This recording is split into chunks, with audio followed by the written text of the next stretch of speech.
এসেছি। মনটা কিছুদিন হলো খুব একটা ভালো নেই।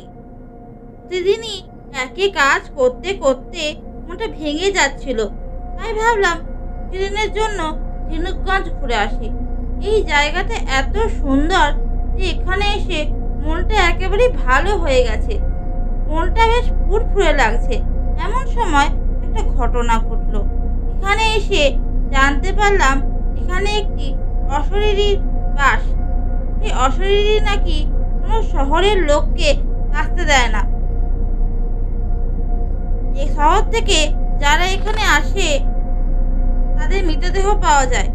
আমার খুব ভয় লাগলো। এরকম ঘটনা তো কোনোদিন শুনিনি। তাই এখানকার একটা লোককে ডেকে জিজ্ঞেস করলাম, ব্যাপারটা কি সত্যি? লোকটা বলল, হ্যাঁ, একদম সত্যি। আপনি তো শহর থেকে এসেছেন, যত শীঘ্রই পারেন এই জায়গা থেকে চলে যান, না হলে কিন্তু আপনার বিপদ আছে। আমি বললাম, কিন্তু কেন ও ওরকম করে? লোকটা বলল, আজ থেকে 10 বছর আগে কয়েকটি শহরের লোক এই গ্রামে আসে। এখানে ওরা কিছুদিন বসবাস করে। ওই মেয়েটি ওদের দেখাশোনা করত। একদিন সকালে ওদের বাড়িতে প্রচণ্ড অশান্তি হয়। আমি বললাম, কেন? লোকটি বলল, ওই মেয়েটিকে নিয়ে। ওই মেয়েটিকে ওরা হাত চুরির বদনাম দেয়, এমনকি মারধরও করে। রাগে অপমানে মেয়েটি গলায় দড়ি দেয়। তারপর থেকে ও শহরের লোককে সহ্য করতে পারে না। লোকটি থামলো। আমি মেয়েটির কথা লোকটির বিশ্বাস করলাম না। কিন্তু এটাই বোধহয় ভুল হলো। রাতের বেলা এক অদ্ভুত ঘটনা ঘটলো। রাতের খাওয়া শেষ করে শুয়েছি, এক ঘুম হয়েও গেছে।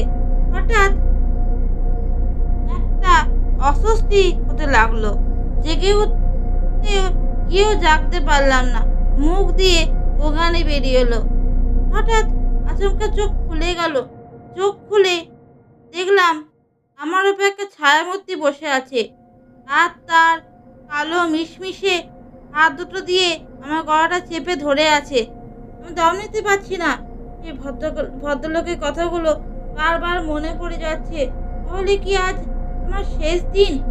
চোখ বুজে ঈশ্বরের নাম করতে লাগলাম। কিছুক্ষণ পর দেখলাম সব হালকা হয়ে এলো।